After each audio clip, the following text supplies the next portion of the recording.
also a magnifying glass.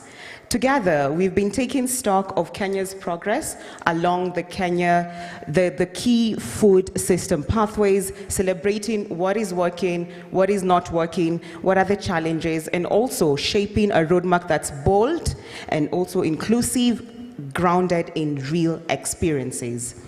We're also here to connect Kenya's efforts with a bigger continental picture, aligning ourselves with the Kampala CAADP Declaration on Building Resilient and Sustainable Agri-Food Systems in Africa, which is a bold commitment by all 55 African Union member states to shift from promises to action between now and 2035. And now, to help us unpack this continental vision, to connect the dots between policy and people, between declaration and the food on our tables, is a gentleman whose work needs no introduction when it comes to agri-policy circles. He is a senior scientist and agricultural economist at the Academia 2063, a passionate advocate for evidence-based transformation, and an all-round brilliant mind in our food systems journey. Ladies and gentlemen, please join me in welcoming the one and only Dr. Paul Gothiga.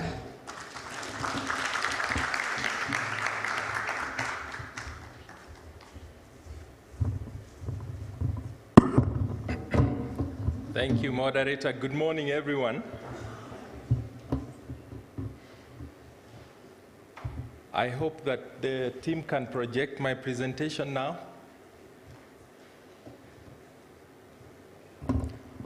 So thank you very much for that wonderful introduction.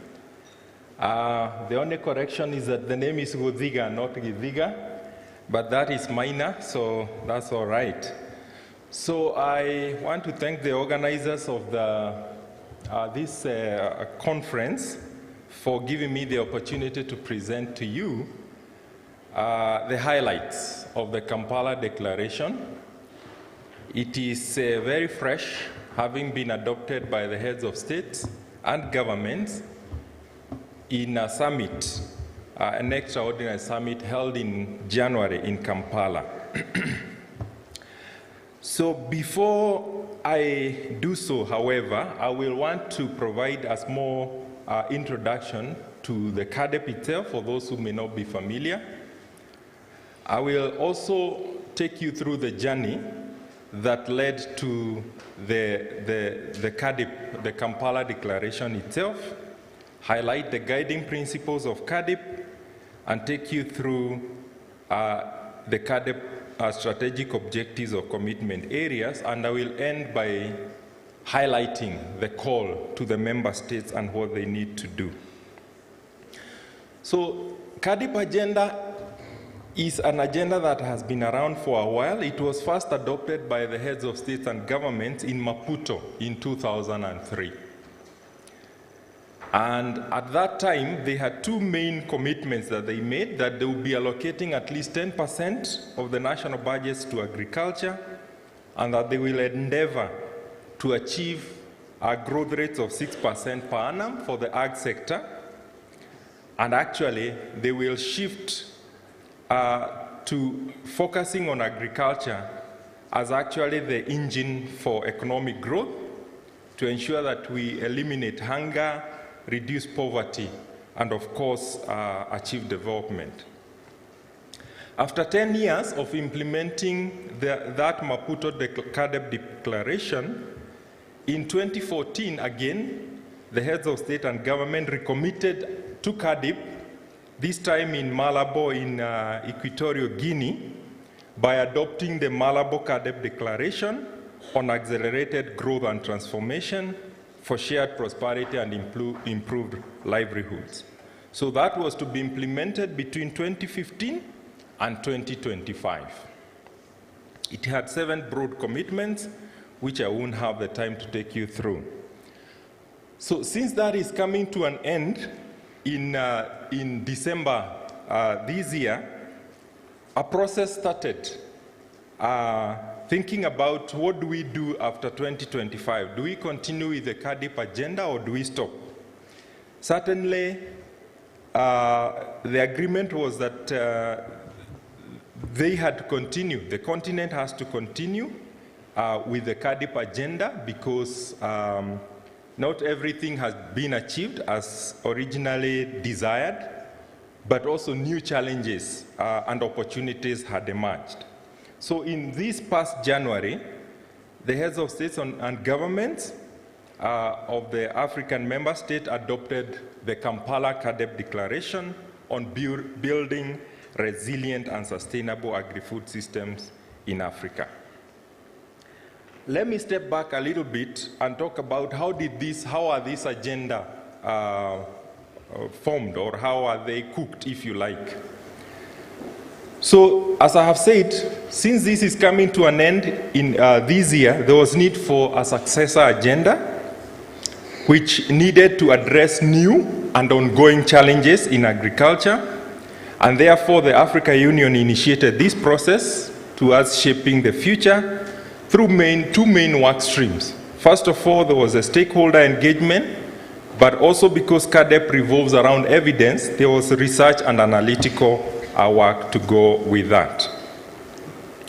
So they defined modalities for mobilizing technical expertise to meet the data and analytical and evidence needs for crafting this robust post-Malabo CAADP agenda, and also offering all stakeholders an opportunity to engage and orient the agenda so that it informs the next 10 years. So what happened is that about 13 technical working groups were formed. The slide should move. I'm in the next one already.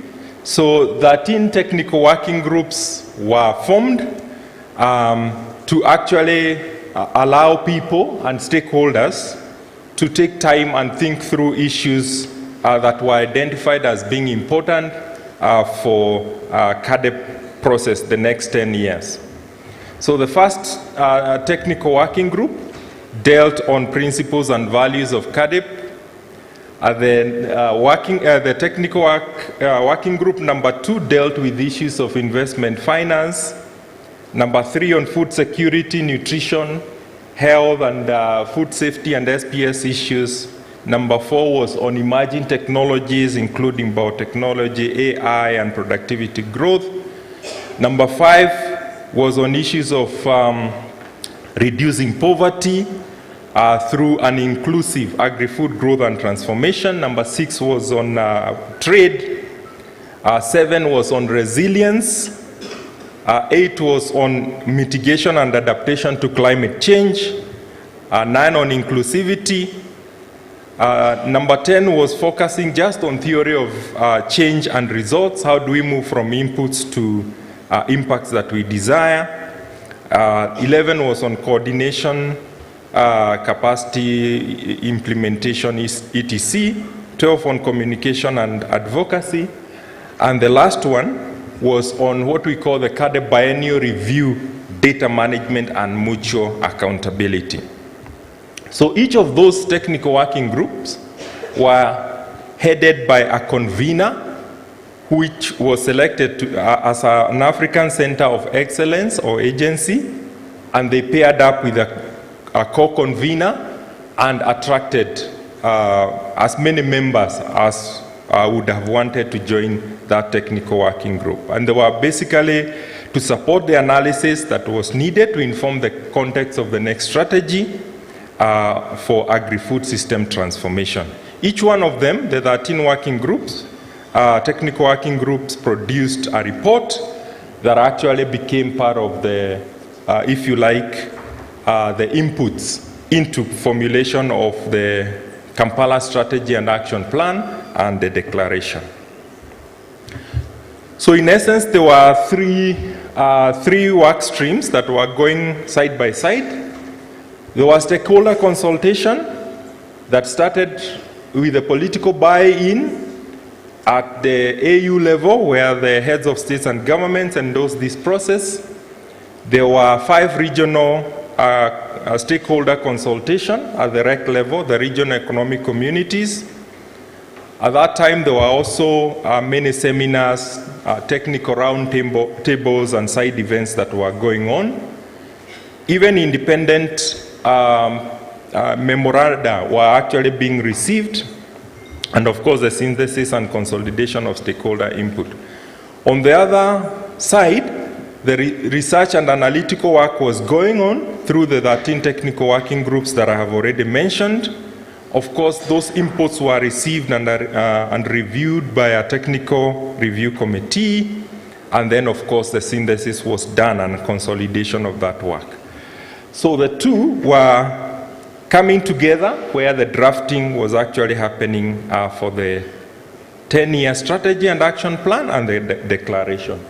And in essence, this work took about 7 or so months from around June in 2024 all the way to November 2024 when actually the action plan was adopted by the technical committee at the AU level in preparation for the extraordinary summit that adopted the Kampala Declaration. So I thought it would be good just for us to know that it wasn't a few people sitting down and drafting this declaration. There was a lot of stakeholder input to ensure that it reflects the desires and the inputs from all stakeholders. So let me talk about the abiding guiding principles of CAADP before I come to the Kampala Declaration. So one of them is ownership and leadership. The next one is holistic and integrated perspective to agri-food system transformation. Before Kampala, CAADP had a narrow focus on agriculture as we define it. But I think the emergence of the issues of the food system did inform and expanded the view of CAADP to actually be more broader. The third principle is sustainability. The fourth one is inclusivity. The fifth one is multi-stakeholder coordination and collaboration. Evidence-based decision-making is the seventh one. The sixth one, if you like, the seventh one is mutual accountability and transparency. And then the eighth one is subsidiarity and harnessing regional complementarities. So at a glance, this is what the new Kampala CAADP Declaration. It has been adopted by 55 member states of the African Union. It is the third phase, as I said, of a 10-year implementation after Maputo and Malabo. So it will guide implementation for the next 10 years, starting January 1, 2026, all the way to December 31st of 2035. It has 6 main commitments, which I will talk about. It has 22 targets, I will also highlight those, and 35 proposed intervention areas. I may not be able to go through each one of them, but I will highlight them all the same. So, the 6 commitments, number 1, the first commitment is on intensifying sustainable food production, agro-industrialization, and trade. That is the first commitment of the Kampala CAADP Declaration. So, lumping the issues of food production, agro-industrialization, and trade, but really looking at it from the point of sustainability. So it's not just about increasing food production while undermining the long-term sustainability of the agri-food system. The second one is on boosting investment and financing for accelerated agri-food system transformation. The third one is ensuring food and nutrition security. The fourth one is inclusivity and equitable livelihoods. The fifth one is resilience or resilient agri-food system. And the sixth one is strengthening agri-food system governance. Those are the 6 commitment areas of the new Kampala CAADP Declaration. So allow me now to take you through each one of them, highlighting the new targets. As I said, there are 22 targets.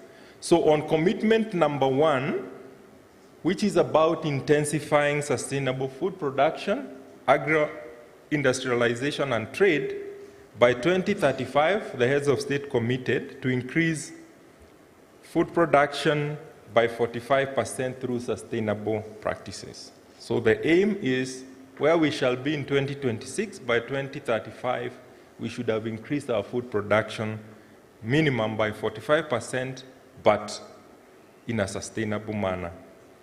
The next one, which is a legacy target from Malabo, is to reduce post-harvest loss by 50%, because one of our challenges is not just production, but that we lose a lot of what we produce. So there is a target of reducing post-harvest loss by 50% by 2035.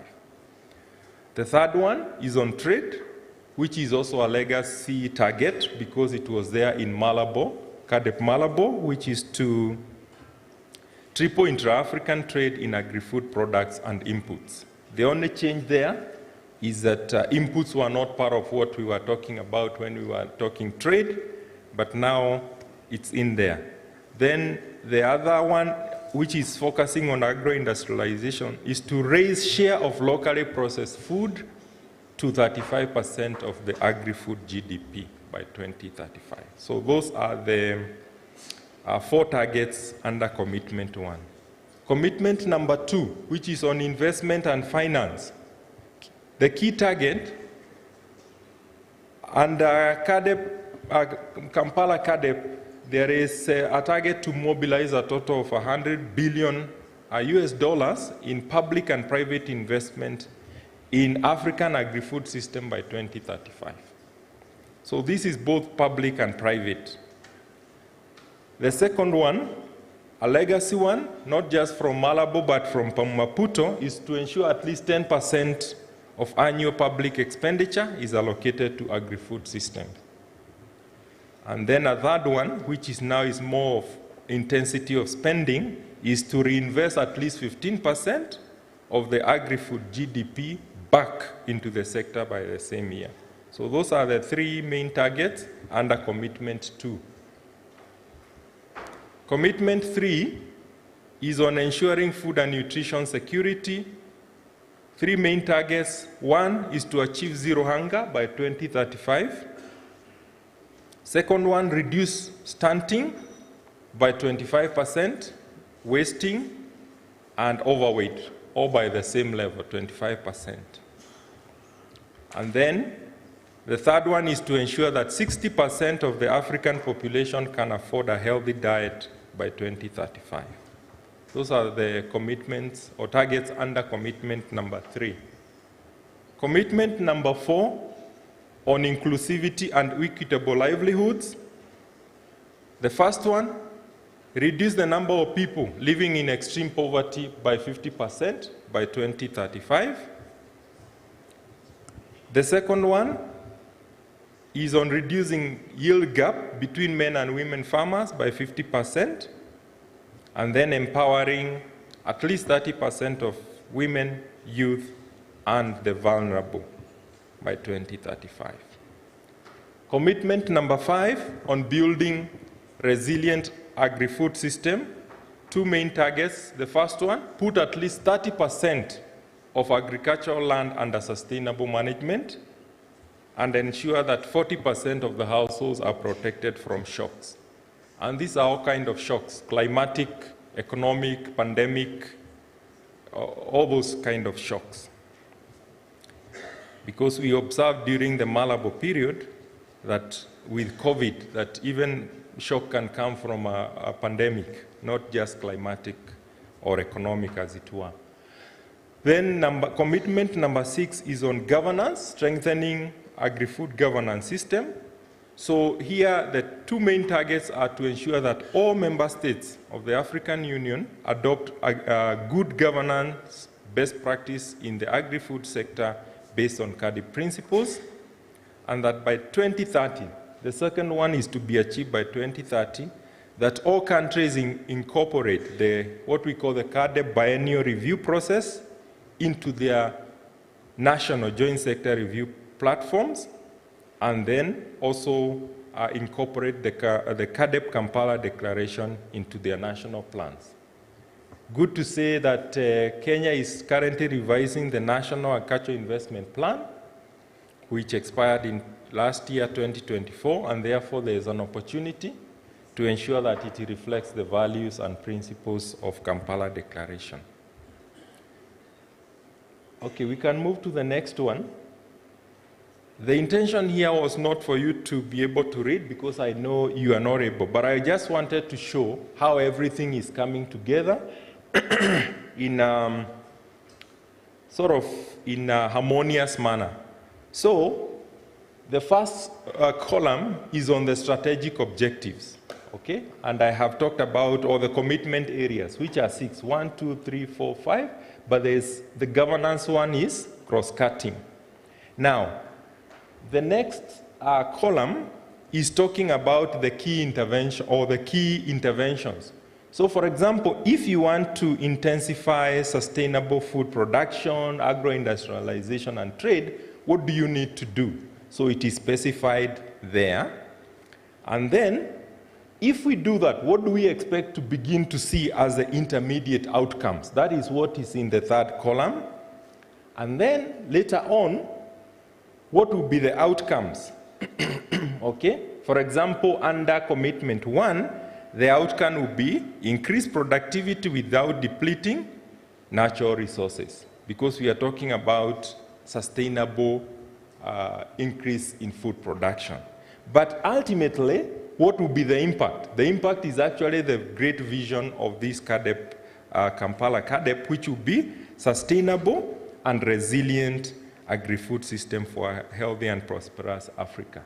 So the governance one is cross-cutting, and of course it has its own, if you like, intervention areas.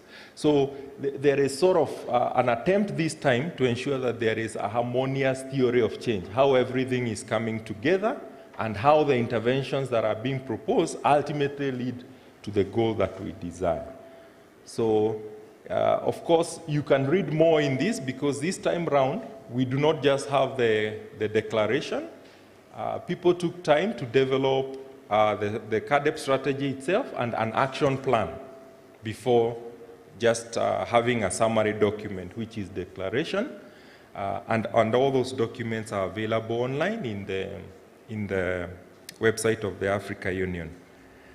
All right, so then allow me now in the next like 2 slides to say, since I believe the majority of the audience here is maybe Kenyan, there might be others, but there is a certain call for member states. So there is a CAADP Kampala Declaration, which is a continental document. But what does it mean for us, or what are we required to do to make it our own? Because when some of these declarations are made at the continental level, though our leaders make a commitment, there is a responsibility of actually domesticating that declaration and making it our own. And we do so by actually adopting those principles and mainstreaming them in what we do.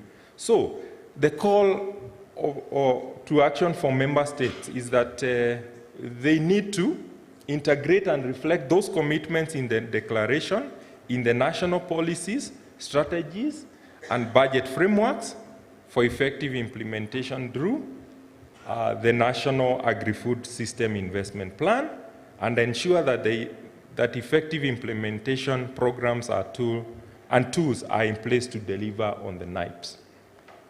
So I did mention for this one, because we are at a stage where we are revising our National Agriculture Investment Plan, which we have been using actually to implement the ASTGS, we have an open opportunity because we are doing it now to ensure that actually it reflects the values of the Kampala CAADP Declaration. But not just the NIP itself. If anything else is not aligned, we need to look at it and ensure that it aligns. And then, of course, the other things, which I would not want to go into details, is to develop and implement comprehensive, coherent policies that foster private sector investment in the agri-food system transformation, while ensuring that we're ensuring effective public sector support for these systems, and also continue to increase investment in infrastructure, in research, in extension, because there's no way we are going to achieve this transformation in the agri-food system without investment. And then there are a few more call action points for the member state, and maybe I will not bore you by going through them. Otherwise, I thank you very much for your kind attention. Back to the... Thank you very much.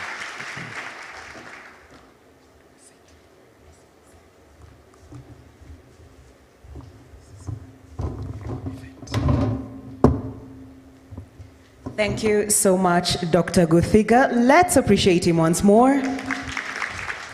Thank you so much for that insightful dive into the Kampala Declaration and how it ties to Kenya's commitment to the CAADP program. So your message reminds us that declarations on a paper must be made real in the hearts and action of our communities. And also, just to do a recap of the highlights of the Kampala CAADP commitments. Number one, that was intensifying sustainable food production and trade. Number two, boosting investment and financing for accelerated agri-food system transformation. Number three was ensuring food and nutrition security. Number four, advancing inclusivity and equitable livelihoods. And number five, resilient agri-foods systems. And last but not least, strengthening agri-food systems governance. So this is actually quite up in alignment with the 5 pathways. Later in the afternoon, we are going to be hearing the various declarations that you have made.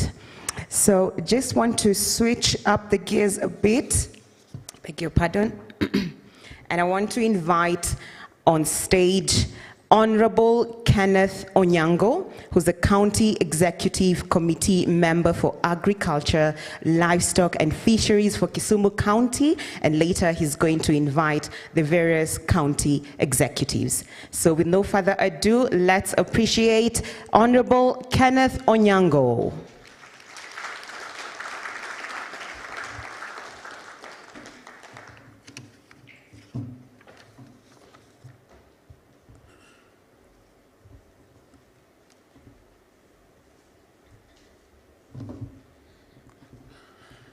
Good morning. Allow me to ride on the protocols already established. My name is Kenneth Onyango, CC member for Agriculture, Livestock, Irrigation, Fisheries and the Blue Economy, Kisumu County. Now, we have a host of CC members for Agriculture. I can see my Deputy Governor for Homa Bay is around, and the others, I would kindly ask them to come up front so that they can be recognized. DG and the other CZ members, tafadhali, kindly come.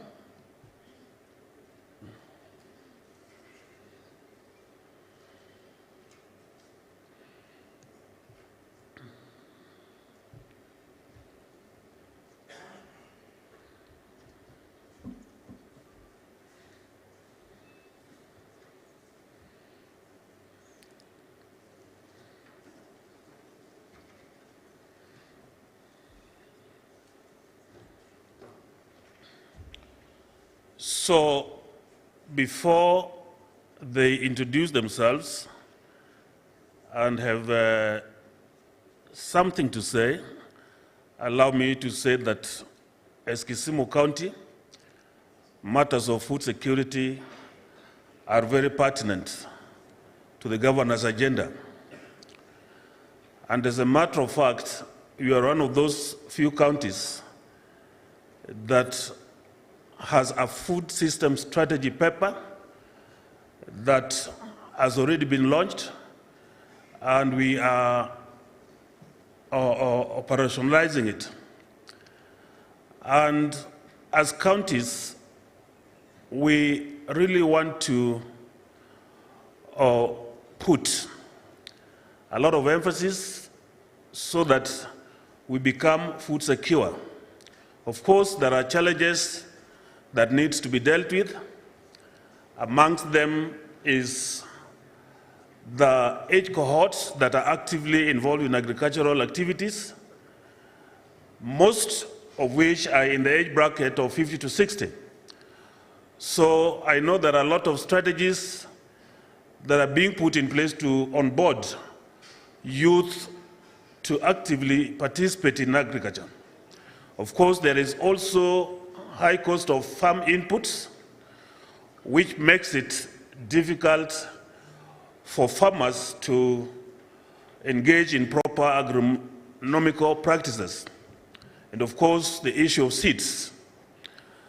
Seeds are sometimes not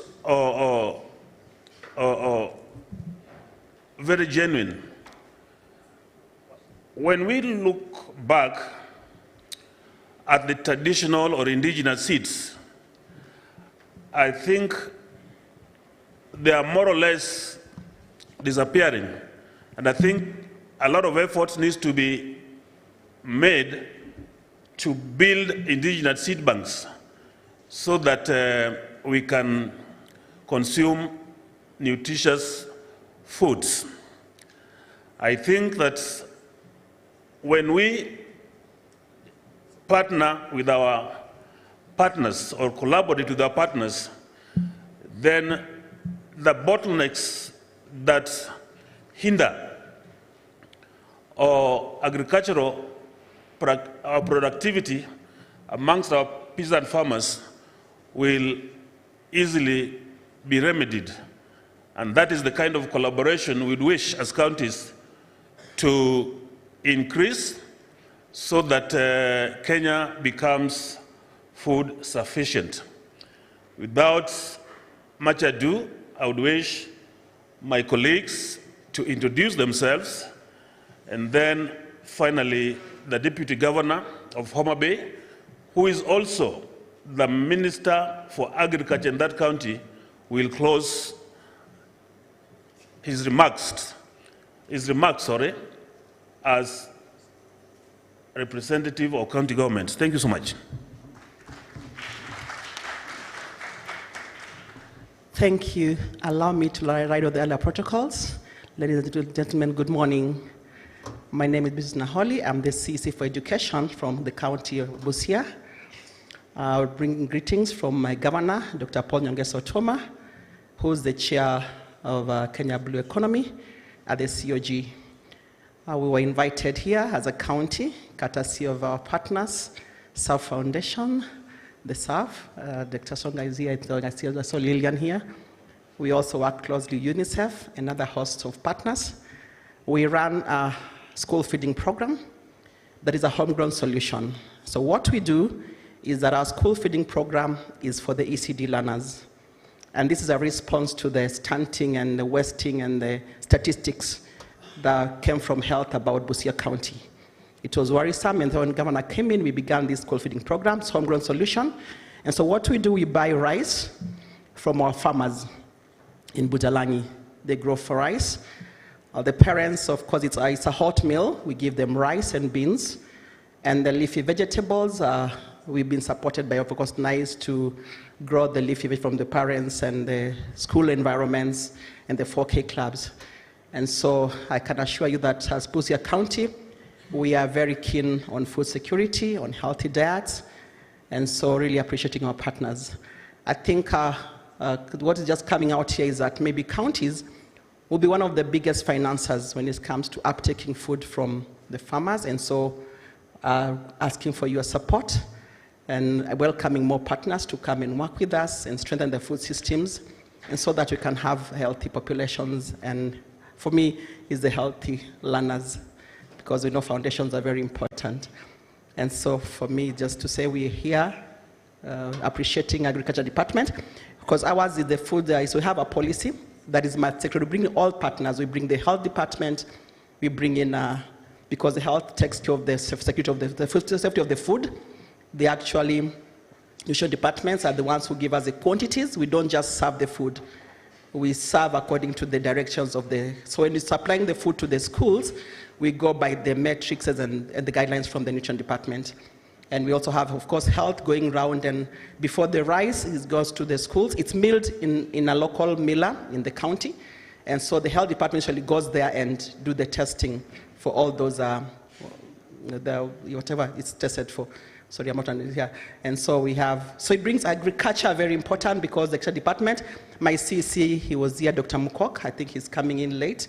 Deputy Governor, who is the CC of Health, will also be joining in. And so the agriculture department are the ones who are in charge of supporting the farmers right in the line to make sure that they produce enough for us and for everyone else. So that's what you're doing. So looking for support and collaboration. And yeah, so thank you very much. Wonderful sessions we're having. Asanteni Musana.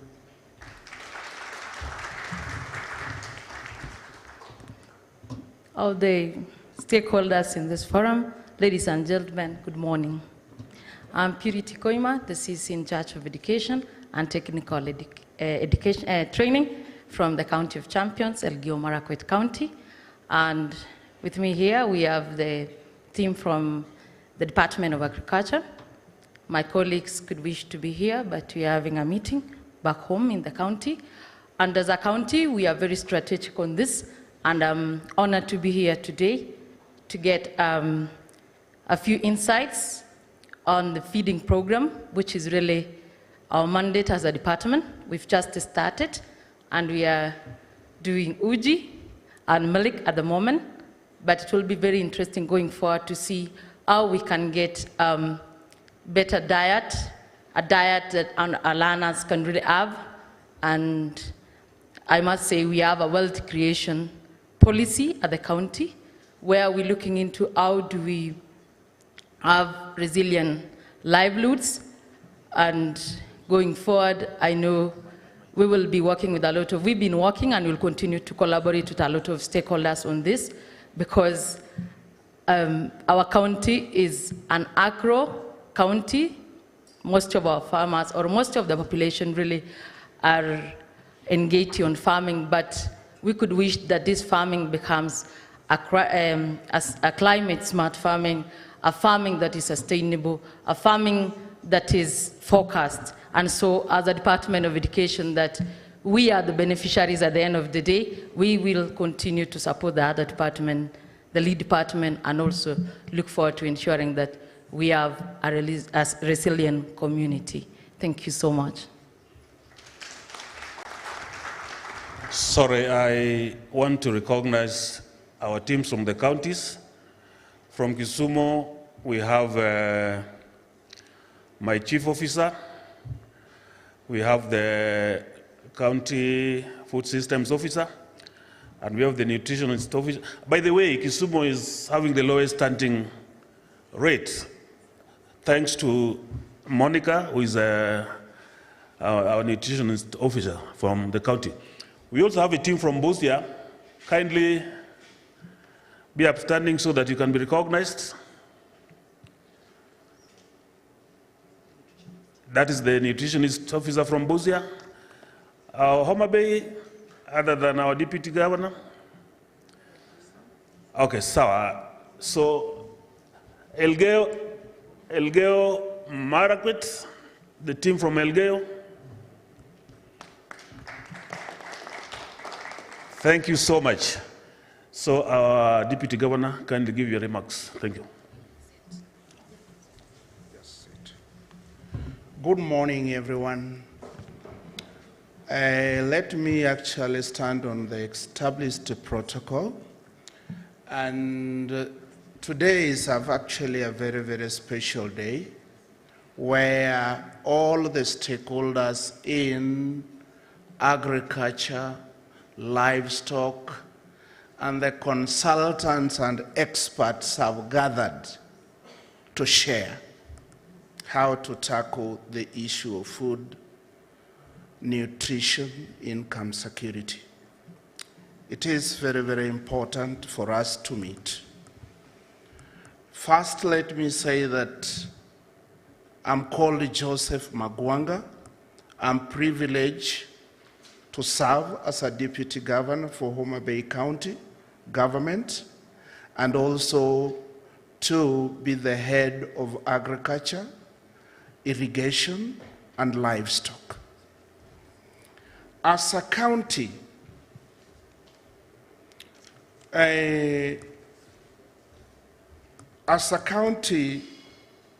we were only ambushed maybe yesterday on this meeting. We were not actually involved. We were not invited officially. And that one is the challenge that I have to pose. Who is the implementer of food security in this country? It is the counties.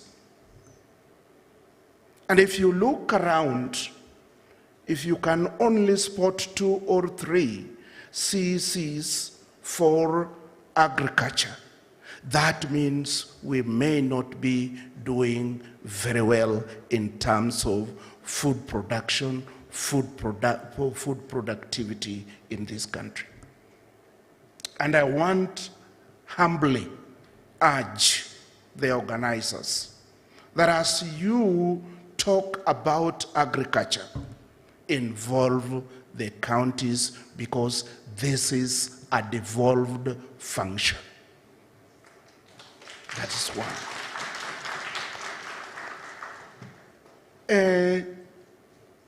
This year, we are actually privileged as Homa Bay that we are going to be the host of the World Food Day. So it forced me to come and learn something here.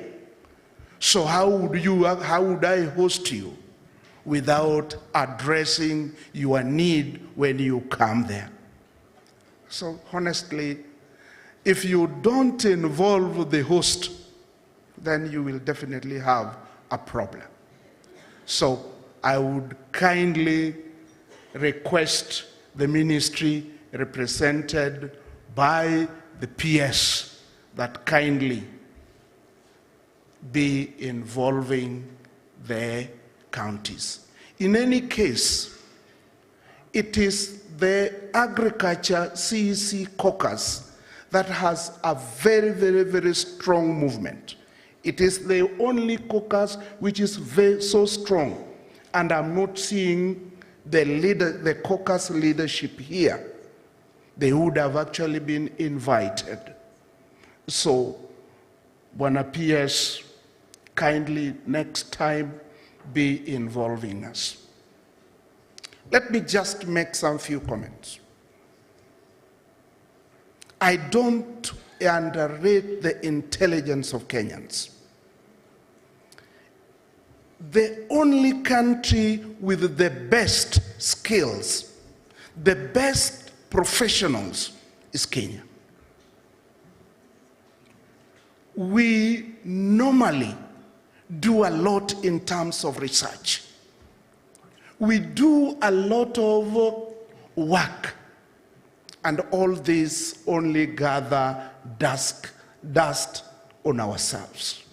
We hardly implement them. And this is actually the problem, and it takes years. Others come to this country to come benchmark, go back, implement, and we leave to such countries to go and benchmark on our own ideas. It is a shame. It is embarrassing. So, what are we doing? If our neighbors are able to address the food security, nutrition security, today we can't produce enough eggs that we are feeding on in this country. We have to import eggs from the neighboring countries. We have to import the basics from the neighboring countries. Then what is the problem? It's the implementation. It's the implementation. So can we really sit, reassess ourselves, and whatever we agree on, we implement it.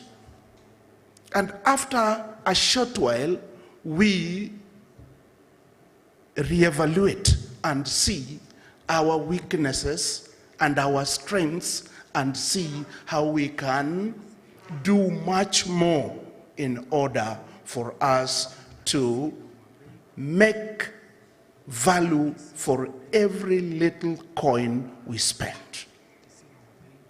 That's the only way we will be where we should be. We are respected worldwide. And where does that respect go to if we cannot actualize it? So,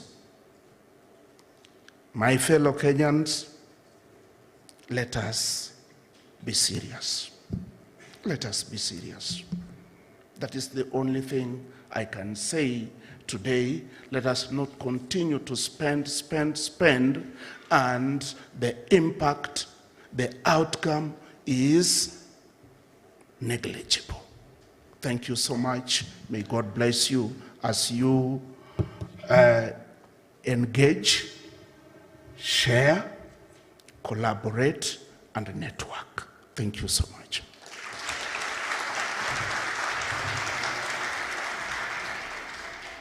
Thank you, Honorable Joseph, for that few remarks, and also for emphasizing the importance of involving the county, and not only on the implementation level, but also in policy making and strategy.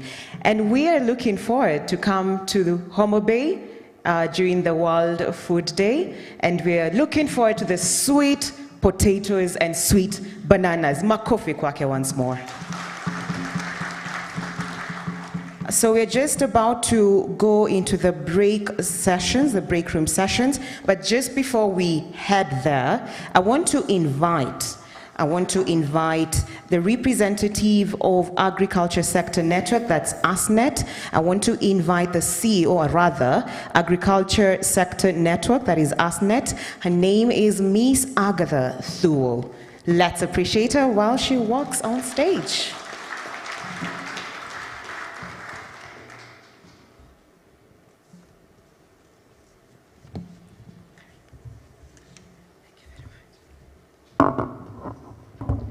So, all protocol observed. Good morning. Good morning again. So, my name is Agatha Thuo, and I really want to thank the Agriculture Secretary for giving us the opportunity to make remarks on behalf of the private sector. And I represent the Agriculture Sector Network, which is the umbrella body for private sector agriculture actors in Kenya. Perhaps you're here and you don't know that the actors in the private sector are effectively organized. We have an umbrella institution that is called the Agriculture Sector Network, which is, incidentally, the Agriculture Sector Board of the Kenya Private Sector Alliance. I think a lot of people know KEPSA, but under KEPSA is an Agriculture Sector Board that is an umbrella for private sector agriculture sector actors in Kenya. And we were supposed to make our remarks yesterday. Actually, if you see the program, our chair is in the opening session. But unfortunately, he has traveled out of the country. The vice chair was here, but I think everybody was looking for the chair. So they forgot to invite the vice chair to make remarks on behalf of the chair. But I'm so happy that I was able to come today, and I hope I can do it. Better late than never. So our membership in the Agriculture Sector Network is drawn from agriculture associations. And we have a lot of agricultural associations that are involved in the agri-food systems in Kenya. We have associations like the Cereal Millers Association, the Cereal Growers Association, East African Grain Council, Kenya Coffee Platform, Kenya Tea Growers Association, National Potato Council of Kenya, so name them, they are very many, including associations that are supplying farm inputs in this country. So I want to see that the private sector is right deep in implementation of the food systems in this country. And we support our members in the other part of our membership is corporates. We have corporates that are doing a great job in this country, including adding value to food. And I'm sure this morning you must have interacted in your breakfast with what the private sector is doing. So the private sector is part and parcel and component of our food systems if we really have to achieve our goals. Other members of our network include, apart from corporates, also include financial institutions. So we have banks and we have microfinance institutions that are also in the ag sector, and they are doing a great job to support the food systems. We also have non-governmental organizations which are not necessarily private sector. Some of them are private sector led, and they are also doing a great job. But most importantly, we have umbrella farmer organizations within our network. And I don't need to really underscore what the farmers are doing in this country in support of the national food systems. So we work together to coordinate the private sector. It's important that the private sector is well coordinated. And when the county governments were making remarks here, I could actually identify with some of the issues they mentioned, because I have worked with the county governments. I've been a CEC in charge of agriculture. I've been a secretary to the county ministers' caucus. So I understand the devolution and the challenges in the devolution and the way that, and the fact that we can work together to actually grow. We have opportunity, and I really like the 5 transformation pathways that have been mentioned, that particularly strengthening coordination and governance is very, very important. The national government, the county governments, and the private sector need to work together. We cannot afford to work in isolation, and because the Agriculture Secretary is here representing the CS, I think this is one of the issues that we really need to look at. It's important that the counties are well represented, the national government is well represented, and the private sector is equally represented. So without mentioning so much of what the private sector has been doing and what we have done, we are involved in the entire supply chain. For example, farm input supply.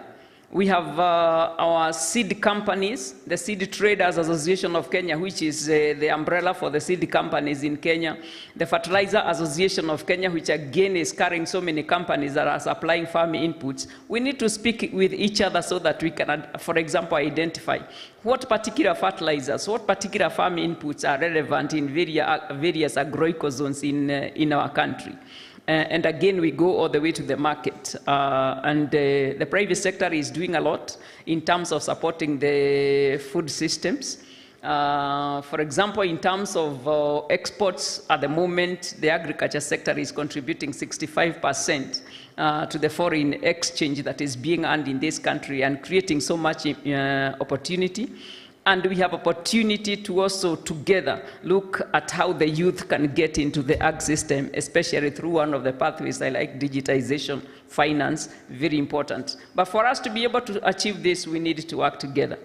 That notwithstanding, the private sector is continually engaged in advocacy for a competitive business environment.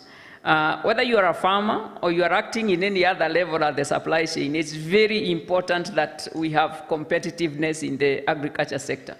And as long as our farm inputs continue, the cost of the farm inputs continue escalating, as long as our business environment is not proper, then we may not be able to achieve our goals, and that's why I'm emphasizing the need for us to work together so that we can be able to together identify what are some of the challenges that are affecting our food systems so that we can actually surmount them together and be able to move. I have in mind, for example, what is happening in the counties. The Agriculture Produce Cess and Market Levies Administration. When you have a mirror, because the City of Mirrors Association is one of our members, and a mirror is buying, for example, grain from Western Kenya. And some of our mirrors do their milling in Mombasa. And as they move grain from Western Kenya, say, for example, Busia, and they have to pass it through the counties. And in every county, there is a cess that is being charged on the maize. I think you can already start seeing challenges. We need to work together to be able to streamline some of those issues, because we appreciate and we understand that counties are also generating revenue. But for a bag of maize, if every county from Busia to Mombasa is going to charge some cess, then the cost of food, the cost of doing business is also going to be affected. And this is a sector that is creating employment for more than 70%, for more than 40% of the Kenyans. So for us to be able to circumvent some of these issues, it is imperative that actors, we work together. Because I was asked to just make our opening remarks, I don't want to take so much time. But allow me just to mention that in this forum, we are members of the technical committee, and we really appreciate being there. And I really hope very strongly that the counties can also very effectively be represented. And of course, the national government is also there, and the development partners. But we have in the room members of the private sector. I can see Dr. Wilson Songa, who is a member of our board of directors. And I believe we also have other members of the private sector. If you're from the private sector, just put up your hand. We want to see you. You're working in the private sector. I may not know you because I don't work within the associations. But you can see that the representative of the private sector is not so good. And I think it's important that we are in this together. I always tell people, this is our country. When you live where you're working, you become a member of the private sector. So it's about time that the cost of doing business, the business environment is right, because when we retreat into our homes after working, then we become members of the private sector. Thank you so much, and I'm really appreciative that I'm making my remarks at towards the end of the summit, but it's all right. Thank you.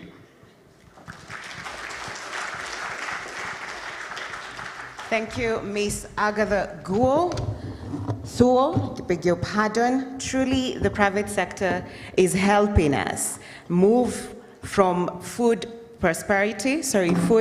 security to food prosperity. Thank you very much for that few remarks. So now we are just about to break out to our various sessions and our different pathways. So the program has just switched just a bit. So I urge you to please be attentive to the directions I'm just about to give.